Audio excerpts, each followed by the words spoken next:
ठीक है, जिसमें मैंने आपको ये बताया था कि जब इलेक्ट्रॉन लूज करता है कोई भी एटम, इलेक्ट्रॉन लॉस के टाइम क्या होता है, कैटायन में कन्वर्ट होता है and cation is smaller than the parent atom, ये मैंने आपको बताया था। उसके बाद जब इलेक्ट्रॉन गेन करता है कोई भी एटम तो वो एनायन में कन्वर्ट होता है और anions are larger than the parent atom, ये आपको मैंने कहा था। अब यहाँ तक मेरा हो चुका था। अब आज हमको पढ़ना है कि आइसोइलेक्ट्रॉनिक स्पीशीज अगर आपको 4-5 देते हैं और बोले कि उसके आयनिक रेडियस को आप कंपेयर करो, तो आप कौन सा लॉजिक लगाओगे, क्या करोगे, ठीक है। इसके बाद हम पढ़ेंगे गेन एंथैल्पी, एक बचता है। Then comes your electronegativity, electropositivity and थोड़े बहुत मेटलिक कैरेक्टर।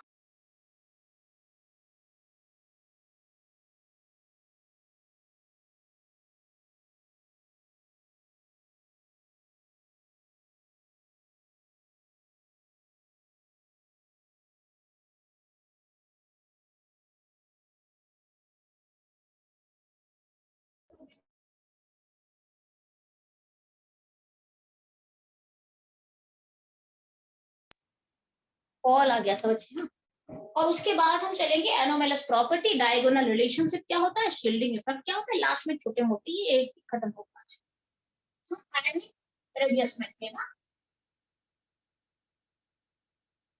आयनिक रेडियस में आपने क्या देखा, कल आपको मैंने प्रूफ भी करके दिखाया था कि कैसे कैटायन छोटा होता है पेरेंट एटम से और कैसे एनायन बड़ा होता है। तो आपने क्या देखा यहाँ पे कि आयनिक रेडियस में जो कैटायन होता है वो स्मॉलर होता है पेरेंट एटम से और पेरेंट एटम छोटा होता है anion.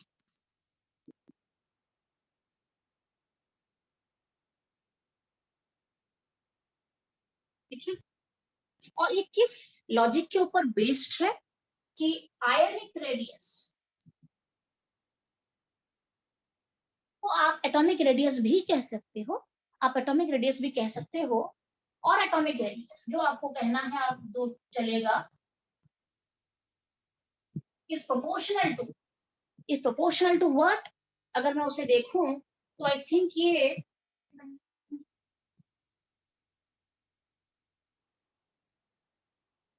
is inversely proportional to effective nuclear charge, isn't it?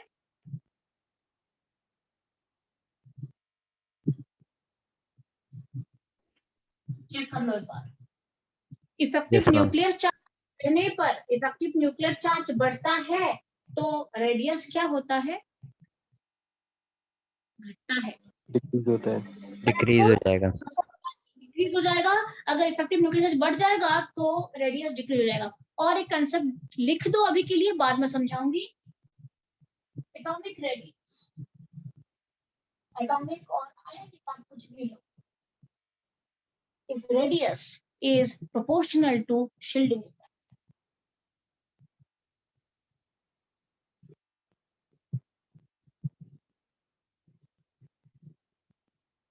Shielding effect, अगर शील्डिंग इफेक्ट ज्यादा है, अगर शील्डिंग इफेक्ट ज्यादा है तो एटॉमिक रेडियस बढ़ जाता है। थोड़ा बहुत आप ये कोरिलेट कर पा रहे हो क्या, ये यहाँ पे थोड़ा कोरिलेशन वाली बात चलती है कि आप कितना सोच पा रहे हो। ये चैप्टर उसी का है, ये चैप्टर बिल्कुल थ्योरेटिकल है, कंसेप्चुअल, आपको सोचने वाला पार्ट अगर आपका स्ट्रांग है तो इस चैप्टर को समझ पाओगे आप। रटोगे तो रट सकते हो, सीबीएसई के लिए रट के कर सकते हो, रटोगे तो वो वाला फिर क्लियरेंस नहीं हो पाता है चैप्टर को लेके। ठीक है, तो अगर इफेक्टिव न्यूक्लियर चार्ज बढ़ता है तो एटॉमिक रेडियस घटता है। ठीक है, अगर यहाँ पे चार्ज ज्यादा है, मान लो यहाँ पे चार्ज ज्यादा है, यहाँ पे इफेक्टिव न्यूक्लियर चार्ज बढ़ गया तो ऑटोमेटिक ये सारे जो है वो इनवर्ड पूल होते चले जाएंगे। जो आउटर शेल इलेक्ट्रॉन्स हैं ये सारे इनवर्ड पूल हो जाएंगे कि ये पावरफुल हो चुका है, इफेक्टिव न्यूक्लियर चार्ज बढ़ा हुआ है। तो अगर बढ़ेगा तो ये सारे इनवर्ड पूल हो जाएंगे तो साइज जो है वो श्रिंक हो जाएगा, मतलब एटॉमिक रेडियस जो है वो घट जाएगा। ठीक है, तो इफेक्टिव न्यूक्लियर चार्ज बढ़ा, आयनिक रेडियस घट गया। दूसरा क्या है, सेकंड वाला शील्डिंग इफेक्ट। शील्डिंग इफेक्ट क्या होता है आपको मैंने सेकंड चैप्टर में लिखवा दिया था कि शील्डिंग इफेक्ट क्या होता है, इसे हम स्क्रीनिंग इफेक्ट भी कहते हैं। क्या होता है कि इनर्शियल इलेक्ट्रॉन्स, देखो यहाँ पे भी इलेक्ट्रॉन्स आपको बताया था मैंने, यहाँ पे है, ये है, ये है, ये है, दिस इज माय न्यूक्लियस। अब यहाँ पे इलेक्ट्रॉन्स हैं, फिर यहाँ पे भी इलेक्ट्रॉन्स हैं, होते हैं यहाँ पे पूरे 8 भरेंगे, पूरे 8 भरेंगे, तो बाहर भी इलेक्ट्रॉन्स हैं। आपको मैंने कहा था कि इसका पूरे के पूरे चार्ज ये पास वाले शेल के इलेक्ट्रॉन्स पे तो पहुंच जाता है, क्योंकि इसके पास है, तो ये अपना पूरे ताकत के साथ, पूरे फोर्स के साथ न्यूक्लियस जो है वो इलेक्ट्रॉन को अपने तरफ खींचता है। That is a point. Effective nuclear charge बहुत अच्छा होता है।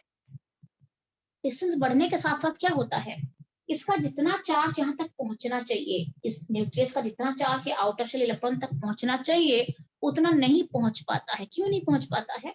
बिकॉज जो इनर शेल इलेक्ट्रॉन होते हैं ना, मान लो मुझे किस क्या दिखाना है कि ये इसे अट्रैक्ट करेगा, इस आउटर शेल को कितने फोर्स के साथ अट्रैक्ट करेगा, जितने फोर्स के साथ अट्रैक्ट करना चाहिए उसको एक्चुअली उतने फोर्स के साथ अट्रैक्ट नहीं करता है। पूल थोड़ा सा, जो पूल होता है, इनवर्ड पूल जो होता है, वो थोड़ा सा घट जाता है। क्यों घटता है? Due to the presence of inner shell electrons. इसको घेरे हुए और भी बहुत सारे इलेक्ट्रॉन्स हैं यहाँ पे, जिसे आप कहोगे इनर शेल इलेक्ट्रॉन्स कहोगे। तो ये क्या करता है, ये ऑब्स्टेकल बन जाता है, ये शील्ड करता है, इसे कहते हैं शील्डिंग इफेक्ट। तो ये शील्ड कर देता है, तो इसका पूरे के पूरे चार्ज यहाँ तक नहीं पहुंच पाता है, बिकॉज अंदर के जो इनर शेल इलेक्ट्रॉन्स हैं वो शील्ड के तरह एक्ट करते हैं। अगर ये खींचना चाहेगा तब भी ये इलेक्ट्रॉन इसको बाहर की तरफ रिपल करना चाहेगा, क्योंकि इन दोनों के बीच रिपल्शन चल जाएगा फिर। तो जितने ताकत के साथ ये इसको इनवर्ड पुल करना चाहिए उतना नहीं हो पाता है। ठीक है, थोड़ा इफेक्टिव न्यूक्लियर चार्ज जो होता है वो घट जाता है। क्यों घटता है? Due to the presence of inner shell electron, and this is my shielding effect. कौन शील्ड करता है? इनर शेल इलेक्ट्रॉन शील्ड करता है। किसको शील्ड करता है? न्यूक्लियस के पूरे चार्ज यहाँ पे पहुंचने को शील्ड कर देता है, वो नहीं पहुंच पाता है पूरा चार्ज। शुभम, क्लियर है? Clear? I think everyone clear with the concept. सारे बच्चे क्लियर हो कि नहीं हो? Yes ma'am. Yes ma'am. Clear हो? अच्छा, ये आपको वैसे भी मैं बता चुकी हूँ, पहले भी पढ़ा चुकी हूँ। अभी शील्डिंग इफेक्ट में क्या होता है, बिकॉज पढ़ा ही रही हूँ तो चैप्टर को डन ही करते हैं यहाँ पे तो बेटर रहेगा, फिर इसको रखूंगी बाद में करेंगे अननेसेसरी। शील्डिंग इफेक्ट अगर बेटर है, बेटर शील्ड कर रहा है, ये इनर शेल इलेक्ट्रॉन्स अगर बेटर शील्ड दिखा रहा है, तो इसका पूरा चार्ज यहाँ तक पहुंचेगा? पहुंचेगा? नहीं पहुंचेगा। नहीं पहुंचेगा। नहीं पहुंचेगा तो साइज क्या हो जाएगा? ग्रो करेगा, बढ़ जाएगा। समझ में आ गया? Atomic radius is proportional to shielding effect. जितना अच्छा शील्ड होगा उतना रेडियस बढ़ेगा। अच्छा, शील्डिंग इफेक्ट का ऑर्डर पूछा जाता है, तो ध्यान रहे, एस का शील्डिंग इफेक्ट मतलब एस सबशेल का शील्डिंग इफेक्ट मैक्सिमम होता है। उसके बाद टी, उसके बाद डी, एंड उसके बाद एफ का शील्डिंग। आपको पूछेंगे व्हाट इज, ये तो कॉम्पिटिटिव एग्जाम में भी आता है, what is the shielding order of the subshells. S सबसे बेटर बेस्ट शील्ड करता है, P, then D and F. क्यों? ये स्फेरिकल है। समझ में आ गया? अगर कोई चीज स्फेरिकल है तो ये बेटर शील्ड करेगा ना, इजंट इट? Yes ma'am. ये पूरा स्फेरिकल है, यहाँ पे रह जाएगा, बीच में स्फीयर बन के रह जाएगा और शील्ड कर देगा पूरा। बट यहाँ पे इनका जो शेप होता है ये डंबल का होता है, इसका शेप डबल डंबल होता है। अब इसका तो और भी कॉम्प्लिकेटेड होता है, और ये डायरेक्शनल होने लग जाते हैं। तो किसी डायरेक्शन में शील्ड करेंगे, किसी डायरेक्शन में शील्ड नहीं करेंगे, किसी में शील्ड करेंगे, किसी में शील्ड नहीं करेंगे। इसका मतलब है कि इसका सबसे ज्यादा शील्डिंग इफेक्ट, फिर पी का, फिर पी का, तभी हम कहते हैं कि इसको पुअर शील्डिंग इफेक्ट कहते हैं।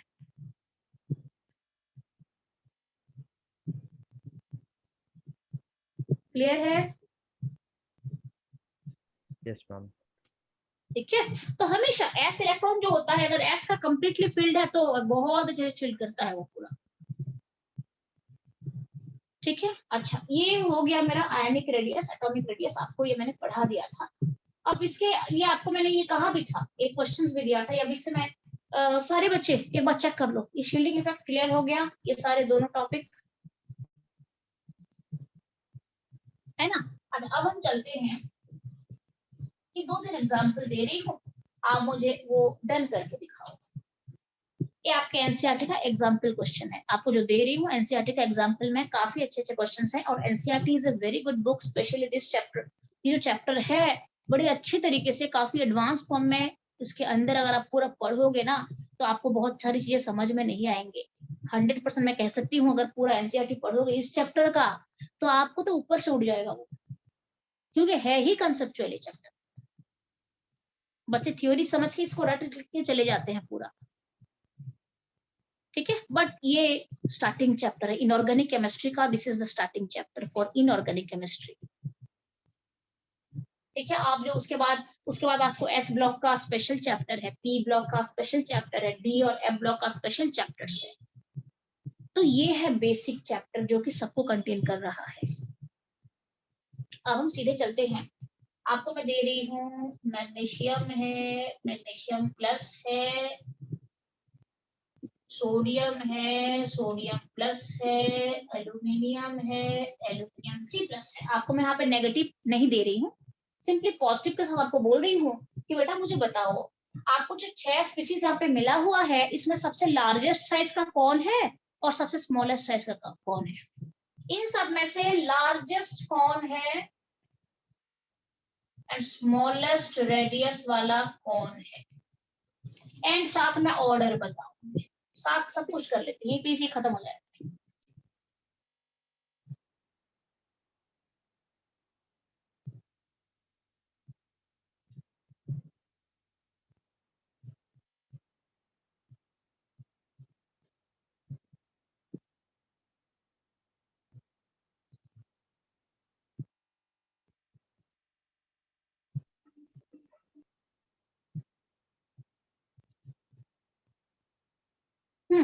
कर रहे हो? Yes ma'am, done. धीरे धीरे करेंगे, मैं देख रही हूँ बच्चों का कंसेप्ट सही नहीं जा रहा है क्योंकि ये टाइम लगता है बच्चे, ये टाइम लगता है। चैप्टर होने को छोटा चैप्टर है पर इसके अंदर देख रहे हो आप है बहुत कुछ। तो डन हो गया ये, शर्मिष्ठा हो गया। कुसुम हो गया, सारे बच्चे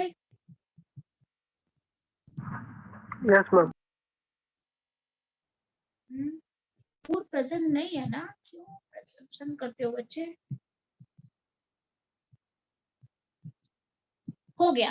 अच्छा बताओ आप कौन बताएगा मुझे, कौन बताएगा मुझे? वैसे मैं इसमें बहुत ज्यादा टाइम नहीं लेना चाहती हूँ, ठीक है, थोड़ा आज मुझे चैप्टर खत्म करना है। लार्जेस्ट आप एक बार मैं लिखवाती हूँ, आप चेक करो। लार्जेस्ट सोडियम होगा और स्मॉलेस्ट एल्यूमिनियम 3+ होगा। चेक कर लो। यस मैम, यही है। डन, सबको आया है? देखो मैं आपको बताती हूँ, वैसे अगर मैं चलूँ तो ये आपका सोडियम आएगा, ये मैग्नीशियम आएगा, ये एल्यूमिनियम आएगा, ये सिलिकॉन आएगा, ये फास्फोरस आएगा, ये सल्फर आएगा, ये क्लोरीन आएगा। ये हम कौन से पीरियड में मूव कर रहे हैं? हमें कौन से पीरियड में मूव कर रहे हैं प्लीज? हमें कौन से पीरियड में? थर्ड पीरियड में मूव कर रहे हैं। हमें थर्ड पीरियड। थर्ड में लेफ्ट टू राइट मूव कर रहे हैं। तो सोडियम, मैग्नीशियम, एल्यूमिनियम, सिलिकॉन, बताओ एल्यूमिनियम का साइज बड़ा है या सोडियम का? सोडियम का बड़ा है। जब हम लेफ्ट टू राइट जाते हैं तो साइज घटता है, इसका मतलब है सोडियम का साइज बड़ा है, इसका मतलब है इसका साइज बड़ा है, ठीक है। अच्छा Na+ तो कैटायन है ना, वो तो पेरेंट से छोटा ही होगा, इसका मतलब Na+ Na से छोटा है।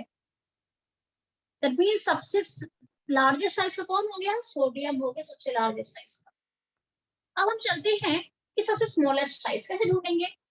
सबसे पहले तो यही चेक करो, जो न्यूट्रल स्पीसीज है मैग्नीशियम, सोडियम और एल्यूमिनियम, इन तीन में सबसे छोटा साइज कौन है? आप चेक करो, इन तीनों में सबसे छोटा साइज किसका होगा? एल्यूमिनियम का। एल्यूमिनियम का होगा। तो एल्यूमिनियम का मैंने छांट लिया, चलो ये सबसे छोटा साइज है। बाकी इसके साथ इसे कैटायन का चेक कर लेते हैं। कैटायन तो छोटा होता है, बताया है मैंने, पेरेंट से छोटा होता है, इसका मतलब है ये जो है कि एल्यूमिनियम से और भी छोटा हो जाएगा। इसका मतलब है एल्यूमिनियम 3+ स्मॉलेस्ट है। थोड़ा दिमाग यूज करना पड़ता है। बच्चे यहाँ पे क्या करते हैं, उनको ये सब बहुत समझने की कोशिश पूरा करते हैं बच्चे, ये नहीं बोल रहे हैं समझने की कोशिश नहीं करते हैं, पर चीजें ही ऐसे हैं कि थोड़ा वो उसे विजुअलाइज नहीं कर पाते हैं, तो वो सोच नहीं पाते चीजों को कई बार। तो ये क्या करते हैं, मोस्टली वो जो इम्पोर्टेंट क्वेश्चंस आते हैं इस चैप्टर से उसको लर्न करके जाने की कोशिश करते हैं। जो इम्पोर्टेंट क्वेश्चंस ऑलरेडी आया हुआ है उसे लर्न करते हैं, और फिर वो स्कोरिंग होता है। ऐसा नहीं है कि वो स्कोर नहीं कर पाते, इस चैप्टर में स्कोर भी होता है। बट मैं जो चाहती हूँ कि बच्चे का इस लेवल में थॉट क्या होना चाहिए, इस चैप्टर में कितना डेप्थ तक जाना चाहिए, वो अगर बेस्ट है या अच्छा डेप्थ है आपका, तो ये कोई भी क्वेश्चन आपको घुमा के दे देंगे ना, आप कर लो। तो यहाँ पे देख लो, किसी को डाउट है तो मुझे एक बार बता दो, मैं दोबारा फिर आपको एक्सप्लेन करूंगी।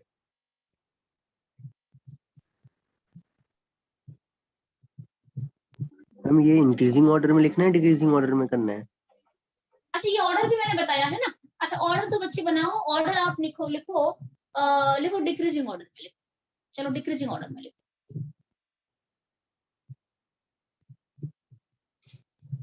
डिक्रीजिंग ऑर्डर में।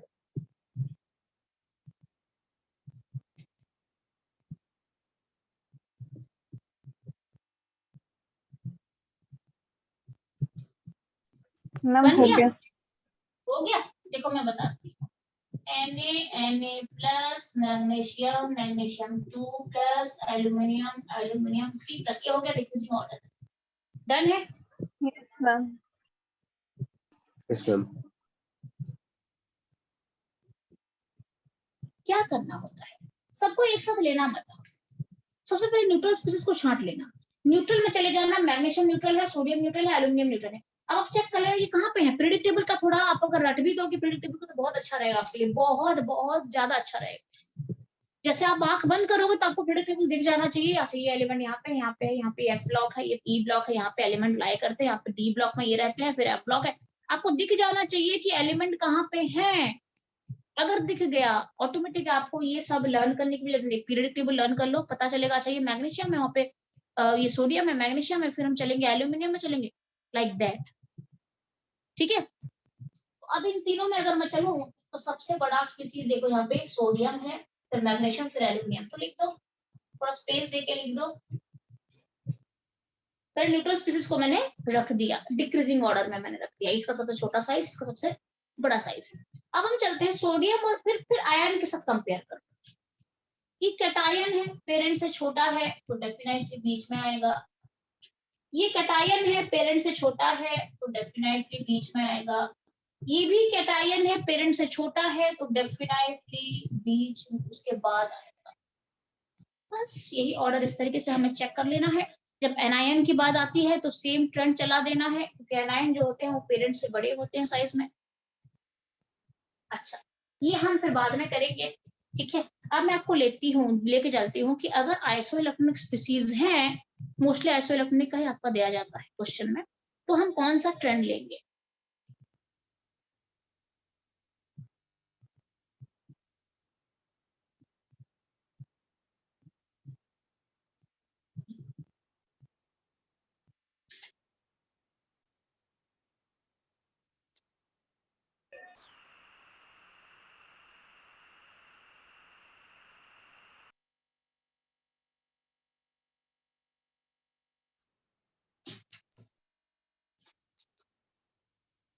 अभी स्टार्ट करते हैं, एक मिनट। हाँ, एक मिनट, जस्ट मिनट।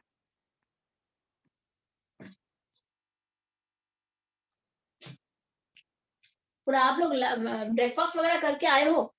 बच्चे ऑल रेडी पूरा पढ़ने के लिए, या नहीं करा है ब्रेकफास्ट अभी तक? इतने नहीं नहीं, काफी टाइम हो गया, सारे खा पी के आए हो, मुझे लग रहा है 12 बजने वाला है। हम्म ललित, यस मैम, सब खा लिया। सब ने खा लिया है? यस मैम, ब्रेकफास्ट तो हो गया था। ब्रेकफास्ट हो गया था, ब्रेकफास्ट के बाद मैथ्स के टेस्ट भी हो गया है ना? टेस्ट मैम पोस्टपोन्ड हो गया। पोस्टपोन हो गया? अच्छा अच्छा यस मैम, आज टेस्ट पोस्टपोन हो गया। अच्छा अच्छा अच्छा अच्छा, ओके। तो मैंने अकॉर्डिंग इसीलिए थोड़ा 11-15 को रखा था कि आप आओगे, आने जाने में टाइम लगता है बच्चे। ठीक है, अच्छा आयनिक रेडियस में आइसोइलेक्ट्रॉनिक स्पीसीज।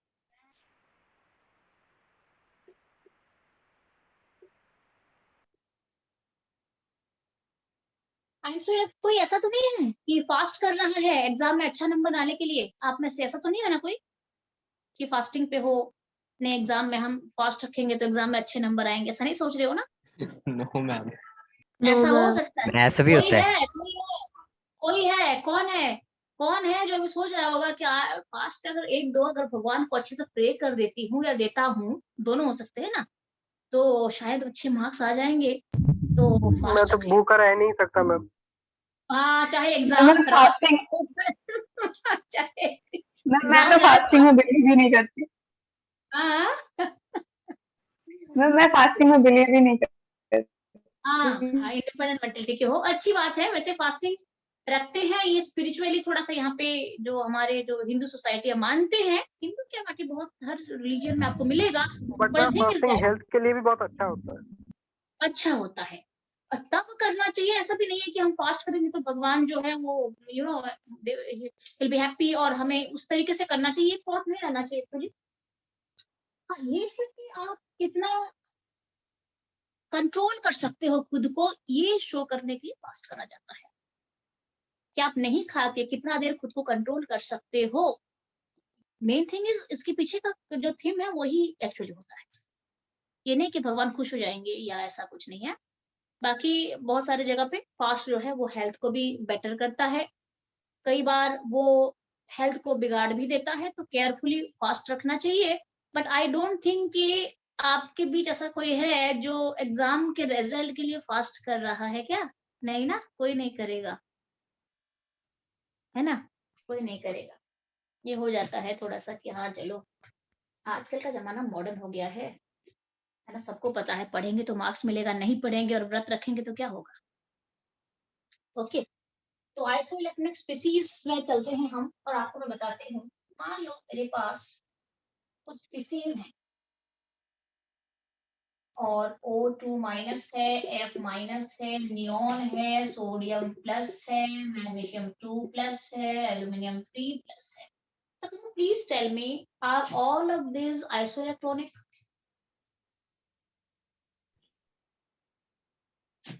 ये सारे के Yes, ma'am. सारे Yes, ma'am. 100%, ये Yes, ma'am. सारे के सारे आइसोइलेक्ट्रॉनिक हैं।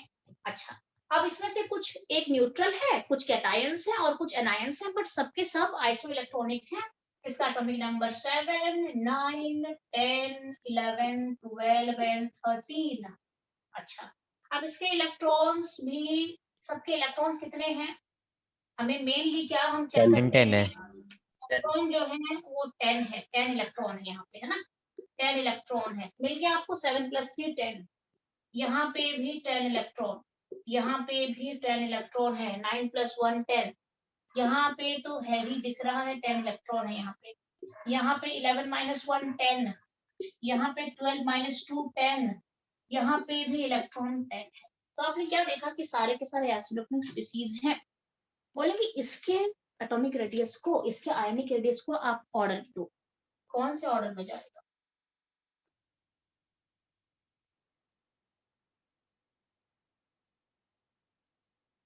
इसके लिए आपको एक लॉजिक दे देती हूँ कि क्या लिया जाता है अगर आइसोइलेक्ट्रॉनिक, और अभी जो मैं कंसेप्ट दूंगी that will be useful only for isoelectronic species, सबके लिए कंसेप्ट डालना नहीं है।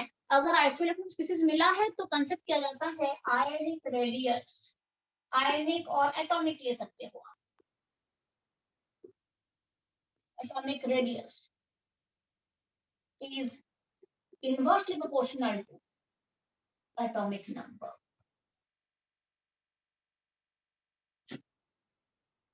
तो ये this is only for isoelectronic, please लिख दो।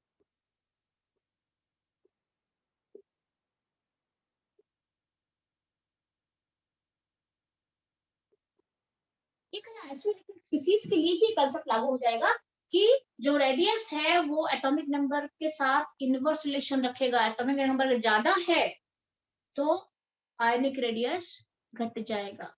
अब आप मुझे बताओ इसका ट्रेंड क्या होगा?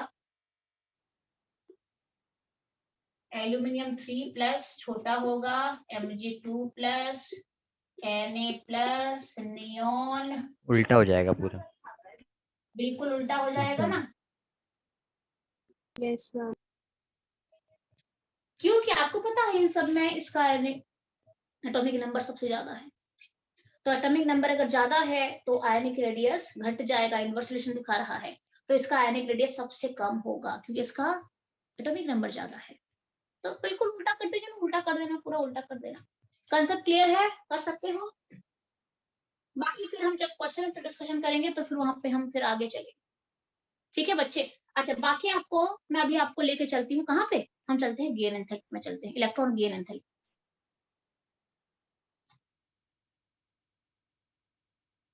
ये जिसको लिखना है लिख दो, मैं रब करूंगी फिर। अच्छा दूसरा और एक बात है, आपने बताया नहीं बच्चे की कि आपका पेपर कब कब है और किस किस को मैं क्लास दूं, एक्स्ट्रा क्लास फिर मैं रखूंगी क्योंकि शर्मिष्ठा लोगों का एक्स्ट्रा क्लास खत्म हो गया, एक फेज का मेरा खत्म हो गया, अब मैं दूसरा एक्स्ट्रा क्लास स्टार्ट करने वाली हूँ। बीच बीच में आपको टाइम देख के बताऊंगी, हो सकता है अगर एक्स्ट्रा क्लास लेना है तो रात को 9 बजे भी रखूंगी, 9:30 बजे भी रखूंगी, क्योंकि वो एक्स्ट्रा क्लास है। ठीक है, तो मुझे बता देना कि नियर फ्यूचर में किसका अभी पेपर आने वाला और कौन कौन सा मुझे चैप्टर कराने हैं। तो अगर हमें जैसे कि हमारा फर्स्ट सेकंड थर्ड अभी डन हो जाएगा, अगर डन हो गया मान लो, तो हम अभी चलेंगे केमिकल बॉन्डिंग। मोस्टली मैं यही प्लान कर रही हूँ कि केमिकल बॉन्डिंग मैं स्टार्ट करूंगी, ठीक है। अब यही है, और केमिकल बॉन्डिंग के बाद अगर आपका और भी कुछ चैप्टर्स आ रहे हैं केमिकल बॉन्डिंग के बाद भी, तो आप मुझे बता देना कि केमिकल बॉन्डिंग अभी टाइम लगेगा, केमिकल बॉन्डिंग टाइम लगेगा। तो जिसको जल्दी करवाना है केमिकल बॉन्डिंग इमीडिएट, अभी आपका 10 दिन 12 दिन के बाद एग्जाम है, तो मुझे इन्फॉर्म कर देना, एक ग्रुप बना के 3-4 बच्चों का हम एक्स्ट्रा क्लास दे देंगे, ठीक है। आद्या का तो बहुत मुश्किल है। आद्या तुम्हारा आद्या प्रेजेंट है क्या? एक मिनट। आद्या प्रेजेंट है, आद्या प्रेजेंट हो ना? Yes ma'am. आद्या तुम्हारा तो पूरा बुक ही आ रही है, मैम आ रहा है मतलब 7 चैप्टर तक आ रहा है। हाँ equilibrium, like you can't imagine बेटा, लाइक केमिकल बॉन्डिंग है, स्टेट्स ऑफ मैटर है, टोटल न्यूमेरिकल है, thermodynamics enter numerical, equilibrium enter numerical. Yes ma'am. Ma'am school में तो खत्म नहीं हुआ, वो एक एक दिन में एक एक चैप्टर खत्म करवा रहे एक एक दिन में एक एक चैप्टर कर रहे हैं? हैं। हाँ मैम, वो रात को क्लास ले लेते हैं और उसमें 2 घंटे की क्लास में एक एक चैप्टर खत्म करवा रहे हैं। ओहो, कुछ कुछ आइडिया हो रहा है स्कूल की क्लासेस में, पता चल रहा है कुछ कुछ समझ में? मैम जैसे कि वो ना टेस्ट करवाते हैं वीकली, तो उसमें तो अच्छा, मतलब हो रहा है चैप्टर वाइज ना टेस्ट। कुछ चैप्टर वाइज टेस्ट वो ले रहे हैं तो समझाते हैं क्लास में? नहीं, मैं ये सोच रही हूँ अगर स्कूल के टीचर थोड़ा अच्छे से पढ़ा के आपको अगर ट्रेन कर देंगे तो मुझे ज्यादा बर्डन लेने की जरूरत नहीं पड़ेगी, फिर मैं अकॉर्डिंगली चलूंगी जैसे सिलेबस चल रहा है। या फिर हम ऐसा कर सकते हैं कि तुम अगर डेट बताओगे, क्योंकि महत्व का भी तो पेपर होगा, सेम स्कूल ना। हाँ मैम सेम ही है। आईटीएल का काफी अच्छा क्वेश्चन आता है, एंट्रेंस में क्वेश्चन डालते हैं बच्चे, तो पहले से बता रही हूँ। आईटीएल स्कूल में जब पेपर आता है, माउंट कार्मेल आईटीएल काफी टफ क्वेश्चन डालते हैं एग्जाम में, तो एक बार टीचर को पूछ लेना क्वेश्चन कैसे दे रहे हैं। बाकी स्कूलों में तो बहुत इजी आता है, 2-4 स्कूल हैं ये लाइक पूरा एंट्रेंस का क्वेश्चंस उठा के वहीं पे रख देते हैं, और हर साल 3-4 बच्चे तो आईटीएल के आते ही आते हैं, पता है हमें कि हाँ वहाँ पे स्ट्रॉन्ग क्वेश्चंस आता है, ठीक है। तो इसीलिए मैं बोल रही हूँ कि मुझे टाइम बताओ पेपर कब है और क्या क्या चैप्टर्स आ रहे हैं, एटलीस्ट मैं थोड़ा थोड़ा करके भी अगर थोड़ा करा दूंगी, या फिर अगर ऐसा है कि टीचर ने कुछ कहा है कि हाँ उन्होंने कुछ पढ़ाया है और कहा है कि बस यही से क्वेश्चंस आएगा, फिर तो इजी है, आप जो टीचर ने पढ़ाया है वही उसी को पढ़ के आप पेपर दे सकते हो। बट हर साल मैंने यस देखा है मैम, आईटीएल मैं के आपको पेपर। बोलो बोलो। मैम मैं बता दूंगी एक बार वो सिलेबस उसके हाँ, बारे मुझे में। ना तुम और महत्व स्पेशली एक बार मेरे साथ थोड़ा खुल के बात कर लेना कि क्या क्या आ रहा है, कब तक पेपर है, स्कूल में क्या पढ़ाया गया है, क्या स्कूल के पढ़ाई के अंदर से आएगा या वो ऑर्बिटरी कहीं से भी क्वेश्चन उठा के देंगे, ये थोड़ा मुझे क्लियर चाहिए, ओके मैम। ठीक है। कभी मुझे फोन भी कर लेना, कोई दिक्कत नहीं है, हाँ मैम ठीक है। ठीक है, मुझे कॉल कर लेना, कोई प्रॉब्लम नहीं है। अच्छा बाकी अंशुल का पेपर खत्म हो चुका है आई थिंक, और नियर अबाउट अभी देखें तो किस किस का पेपर है, आद्या महतो का तो पेपर है, कब है ये आद्या? अक्टूबर में है ना? मैम हाँ, शुरू 27 से हो रहा है, खत्म हो रहा है 6 को। 6 को, मतलब केमिस्ट्री का अभी पता नहीं चला। मैम 4th है, 4th अक्टूबर को केमिस्ट्री है। चलो ठीक है, मैं देखती हूँ, फिर भी काफी चैप्टर्स हैं, तो एक बार मुझे दोनों बच्चे खुल के बताना, मैं तो प्रेजेंट है यहाँ पे। हाँ महत्व प्रेजेंट। Yes ma'am. हाँ महत्व, मुझे बताना कैसे क्या पढ़ाना है, क्या करना है, चैप्टर्स वगैरह ना मुझे एक बार बताना। केमिकल बॉन्डिंग तो चलेगा अभी आपका, केमिकल बॉन्डिंग तो मैं शायद खत्म करा दूंगी आपका। तो केमिकल बॉन्डिंग अगर हो रहा है तो हम कुछ और चैप्टर्स पकड़ेंगे तो बेटर होगा, जो आपके एग्जाम में आएगा। थोड़े बहुत भी आइडिया मैं आपको दे दूं तो बेटर रहेगा। स्टेट्स ऑफ मैटर पकड़ लेंगे, उसके क्वेश्चंस इजी होते हैं, फटाफट हो जाएगा। गैस लॉस वगैरह है। Okay ma'am. मेरे ख्याल से आपका ही स्कूल एक स्कूल है जो कि टर्म 1 के सिलेबस से हटके दे रहे हैं, ठीक है। बाकी बच्चों का तो टर्म 1 वाला सिलेबस पूरा चला रहे हैं। केमिकल बॉन्डिंग के बाद रिडॉक्स, फिर हाइड्रोजन, फिर जीओसी। पर आपके स्कूल में आपका जो स्टेट्स ऑफ मैटर, थर्मोडायनामिक और इक्विलिब्रियम है, ये फर्स्ट टर्म के नहीं है, ये सेकंड टर्म के सिलेबस है। बट आपको शायद पढ़ा दिया है तो वो दे रहे हैं। खैर जो भी